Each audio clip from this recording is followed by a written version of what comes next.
जय हिंद फ्रेंड्स। मैं आदित्य स्वागत करता हूं आपका आपके अपने चैनल स्टडी विद आदित्य में। दोस्तों, आज हम लोग 13 नवंबर 2023 के महत्वपूर्ण करंट अफेयर्स के बारे में चर्चा करेंगे। वीडियो बहुत ही अधिक इम्पोर्टेंट है, इसलिए आप सभी लोग वीडियो के अंत तक जरूर बने रहिएगा। चलिए आज की वीडियो शुरू करते हैं। आज का हमारा पहला सवाल है, विश्व दया दिवस या विश्व दयालु दिवस, वर्ल्ड काइंडनेस डे कब मनाया जाता है? इंपॉर्टेंट सवाल है। क्या पूछा गया है प्रश्न में? वर्ल्ड काइंडनेस डे कब मनाया जाता है? ऑप्शन दिया गया है 10 नवंबर, 11 नवंबर, 12 नवंबर या 13 नवंबर। सही जवाब है ऑप्शन डी, 13 नवंबर। 13 नवंबर को विश्व दया दिवस या वर्ल्ड काइंडनेस डे मनाया जाता है। यहाँ पर दिवस की बात की गई है, तो आइए हम लोग नवंबर माह के महत्वपूर्ण दिवस के बारे में चर्चा करते हैं। 1 नवंबर को विश्व शाकाहारी दिवस, 2 नवंबर को पत्रकारों के खिलाफ अपराधों के लिए दंड समाप्त करने हेतु अंतर्राष्ट्रीय दिवस, 3 नवंबर को विश्व जेलीफिश दिवस, अंतर्राष्ट्रीय बायोस्फीयर रिजर्व दिवस मनाया जाता है। 4 नवंबर को विश्व सुनामी जागरूकता दिवस मनाया जाता है। 6 नवंबर को युद्ध और सशस्त्र संघर्ष में पर्यावरण के शोषण को रोकने के लिए अंतर्राष्ट्रीय दिवस मनाया जाता है। 7 नवंबर को शिशु संरक्षण दिवस, राष्ट्रीय कैंसर जागरूकता दिवस, सीवी रमन जयंती मनाई जाती है। 8 नवंबर को विश्व रेडियोग्राफी दिवस मनाया जाता है। 9 नवंबर को उत्तराखंड स्थापना दिवस मनाया जाता है। 10 नवंबर को शांति और विकास के लिए विश्व विज्ञान दिवस मनाया जाता है। 11 नवंबर को राष्ट्रीय शिक्षा दिवस मनाया जाता है। दोस्तों, ये सभी दिवस बहुत ही अधिक इम्पोर्टेंट है, इसलिए इन्हें आप लोग जरूर याद रखिएगा। और अगर अभी तक आपने हमारे चैनल को सब्सक्राइब नहीं किया है तो चैनल को सब्सक्राइब जरूर कर लीजिए। आइए अगला प्रश्न देखते हैं। प्रश्न संख्या 2 है, अभी हाल ही में भारत ने कम दूरी की किस बैलिस्टिक मिसाइल का सफल परीक्षण किया है? इंपॉर्टेंट सवाल है। क्या पूछा गया है प्रश्न में? अभी हाल ही में भारत ने कम दूरी की किस बैलिस्टिक मिसाइल का सफल परीक्षण किया है? ऑप्शन दिया गया है त्रिशूल, प्रलय, नाग या पृथ्वी। सही जवाब है ऑप्शन बी, प्रलय। अभी हाल ही में भारत ने कम दूरी की प्रलय बैलिस्टिक मिसाइल का सफल परीक्षण किया है। ये भी इंपॉर्टेंट सवाल है। आइए महत्वपूर्ण बिंदु के बारे में चर्चा करते हैं। अभी हाल ही में भारत ने उड़ीसा तट के अबुल कलाम द्वीप से सतह पर मार करने वाली कम दूरी की बैलिस्टिक मिसाइल प्रलय का सफलतापूर्वक परीक्षण किया है। दोस्तों, ध्यान रखना बहुत जरूरी है कि प्रलय का कहाँ से परीक्षण किया गया है, तो उड़ीसा तट के अबुल कलाम द्वीप से इसका परीक्षण किया गया है। आइए दूसरा महत्वपूर्ण बिंदु देखते हैं। ये जो किया गया है बैलिस्टिक मिसाइल का सफलतापूर्वक परीक्षण, वो किसके द्वारा किया गया है? तो वो डीआरडीओ के द्वारा किया गया है, यानी कि defence research and development organisation के द्वारा किया गया है। इसकी रेंज क्या है? तो रेंज है 350 किलोमीटर से 500 किलोमीटर तक है। चौथा महत्वपूर्ण बिंदु है कि जो मिसाइल है वो सतह से सतह पर मार करने वाली है। भार क्षमता इसकी 500 से 1000 किलोग्राम है और प्रलय मिसाइल को चीन और पाकिस्तान की सीमा के पास तैनात करने के लिए विकसित किया गया है। मोस्ट इंपॉर्टेंट सवाल है। तो दोस्तों, आप लोग को ये भी ध्यान रखना जरूरी है कि प्रलय मिसाइल का कहाँ से सफलतापूर्वक परीक्षण किया गया है? तो उड़ीसा तट के अबुल कलाम द्वीप से इसका परीक्षण किया गया और सतह से सतह पर मार करने वाली मिसाइल है। आइए प्रश्न संख्या 3 देखते हैं। WHO की ग्लोबल ट्यूबरक्लोसिस रिपोर्ट 2023 के अनुसार वर्ष 2022 में सबसे ज़्यादा किस देश में टीबी के केस पाए गए हैं? मोस्ट इंपॉर्टेंट सवाल है, क्योंकि ये WHO की रिपोर्ट है, इंपॉर्टेंट है। क्या पूछा गया प्रश्न में? WHO की ग्लोबल ट्यूबरक्लोसिस रिपोर्ट 2023 के अनुसार वर्ष 2022 में सबसे ज़्यादा किस देश में टीबी के केस पाए गए हैं?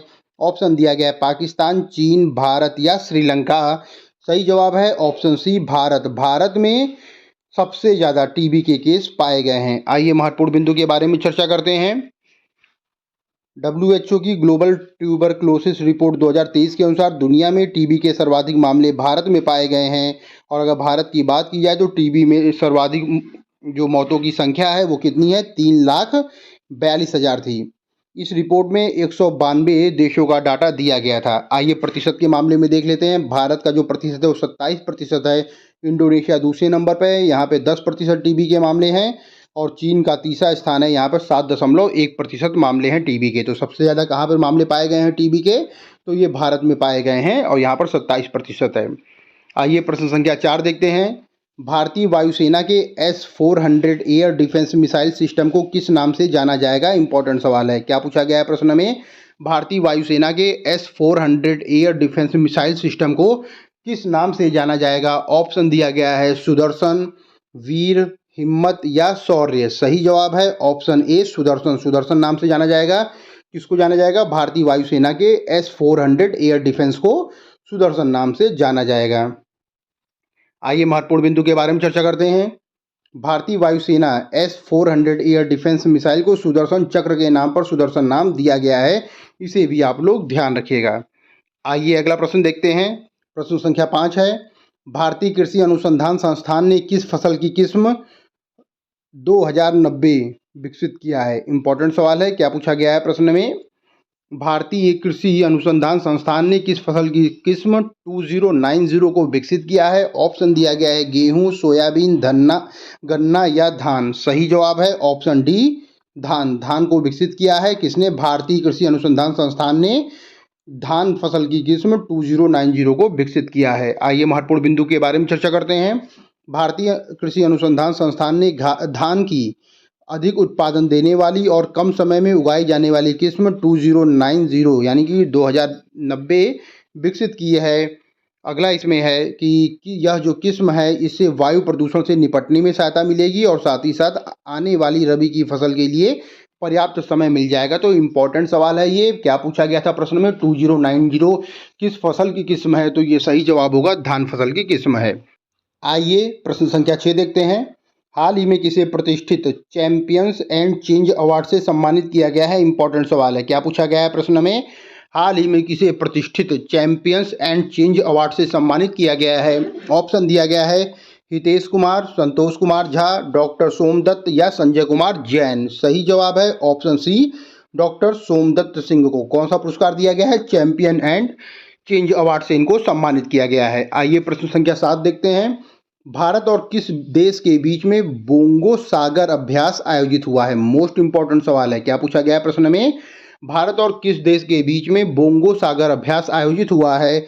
ऑप्शन दिया गया है मलेशिया, जापान, इंडोनेशिया या बांग्लादेश। सही जवाब है ऑप्शन डी बांग्लादेश। भारत और बांग्लादेश के बीच में बोंगो सागर अभ्यास आयोजित किया गया है। इंपॉर्टेंट है, किसी न किसी परीक्षा में जरूर पूछा जाएगा। आइए महत्वपूर्ण बिंदु के बारे में चर्चा करते हैं। भारतीय नौसेना और बांग्लादेश नौसेना के बीच में द्विपक्षीय अभ्यास का चौथा संस्करण बोंगो सागर उत्तरी बंगाल की खाड़ी में संचालित किया गया था। कहाँ संचालित किया गया था? उत्तरी बंगाल की खाड़ी में संचालित किया गया था। दूसरा इसमें महत्वपूर्ण बिंदु है, दोनों देशों की सेनाओं ने यह द्विपक्षीय अभ्यास अंतर्राष्ट्रीय सीमा सुरक्षा रेखा के पास समुद्री अभ्यास किया है, इसे भी ध्यान रखिएगा। तीसरा महत्वपूर्ण बिंदु है इसमें, भारतीय नौसेना के जहाज कुठार, किल्टान और समुद्री गश्ती विमान डोर्नियर ने अभ्यास में भाग लिया है। ये भी इंपॉर्टेंट पॉइंट है, इसे भी आप लोग ध्यान रखिएगा। तो बोंगो सागर किसके बीच में है? भारत और बांग्लादेश के बीच में है। अगला प्रश्न है, सर्वोच्च न्यायालय परिसर में किसके द्वारा मिट्टी कैफे का उद्घाटन किया गया है? इंपॉर्टेंट सवाल है। क्या पूछा गया है प्रश्न में?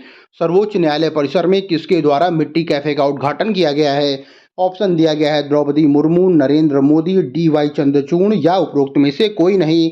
सही जवाब है ऑप्शन डी DY चंद्रचूड़, जो ये इस समय वर्तमान में सर्वोच्च न्यायालय के मुख्य न्यायाधीश हैं। इनके द्वारा सर्वोच्च न्यायालय परिसर में मिट्टी कैफे का उद्घाटन किया गया है। किसके द्वारा किया गया है? DY चंद्रचूड़ जी के द्वारा किया गया है। आइए महत्वपूर्ण बिंदु के बारे में चर्चा करते हैं। भारत के मुख्य न्यायाधीश DY चंद्रचूड़ द्वारा सर्वोच्च न्यायालय परिसर में मिट्टी कैफे का उद्घाटन किया गया है। यह नवनिर्मित कैफे पूर्ण रूप से दिव्यांग कर्मचारियों द्वारा संचालित किया जाएगा और इसकी एक बात और मेन है कि इस कैफे के जो प्रबंधक हैं वो भी दृष्टिबाधित हैं। आइए अगला प्रश्न देखते हैं। प्रश्न संख्या 9 है, फैशन आइकन अवार्ड 2023 प्राप्त करने वाली पहली एथलीट कौन बनी है? मोस्ट इंपॉर्टेंट सवाल है। क्या कहा गया है प्रश्न में? फैशन आइकॉन अवार्ड 2023 प्राप्त करने वाली पहली एथलीट कौन बनी है? ऑप्शन दिया गया है साइना नेहवाल, सेरेना विलियम्स, सानिया मिर्जा या मीराबाई चानू। सही जवाब है option B Serena Williams. Serena Williams जो हैं वो फैशन आइकॉन अवार्ड 2023 प्राप्त करने वाली पहली एथलीट बन गई हैं। आइए महत्वपूर्ण बिंदु के बारे में चर्चा करते हैं। अमेरिकी टेनिस खिलाड़ी सेरेना विलियम को council of fashion designers of America का 2023 का फैशन अवार्ड मिला हुआ है। इंपॉर्टेंट है, ये भी आप लोग को ध्यान रखना है कि सेरेना विलियम कहाँ की खिलाड़ी हैं, तो ये अमेरिकी टेनिस खिलाड़ी हैं। दूसरा महत्वपूर्ण बिंदु है इसमें, सेरेना विलियम यह अवार्ड पाने वाली पहली एथलीट बन गई हैं और तीसरा महत्वपूर्ण बिंदु है कि सेरेना विलियम ने अब तक महिला एकल में 23 ग्रैंड स्लैम का खिताब जीता है। ये भी मोस्ट इम्पॉर्टेंट प्रश्न है। आइए आज का अंतिम प्रश्न देखते हैं, बहुत ही इम्पोर्टेंट प्रश्न है। प्रश्न संख्या 10 है, आईसीसी द्वारा अक्टूबर माह 2023 के लिए ICC women player of the month से किसे चुना गया है। इंपॉर्टेंट सवाल है। क्या पूछा गया है प्रश्न में, एक बार फिर से देखिए। आईसीसी द्वारा अक्टूबर 2023 माह के लिए ICC women player of the month के अवार्ड से किसे चुना गया है। ऑप्शन दिया गया है हेले मैथ्यूज, स्मृति मंधाना, हरनील दियोल या एशले गॉर्डनर। सही जवाब है ऑप्शन ए, हेले मैथ्यूज को अक्टूबर माह 2023 के लिए ICC women player of the month के अवार्ड से सम्मानित किया गया है। आइए महत्वपूर्ण बिंदु के बारे में चर्चा करते हैं। आईसीसी द्वारा अक्टूबर 2023 माह के लिए ICC women player of the month के अवार्ड से वेस्ट इंडीज महिला क्रिकेट टीम की कप्तान हैं और एंजेलो मैथ्यूज, ये ऑलराउंडर खिलाड़ी हैं, इनको ही ICC women player of the month के अवार्ड से चुना गया है।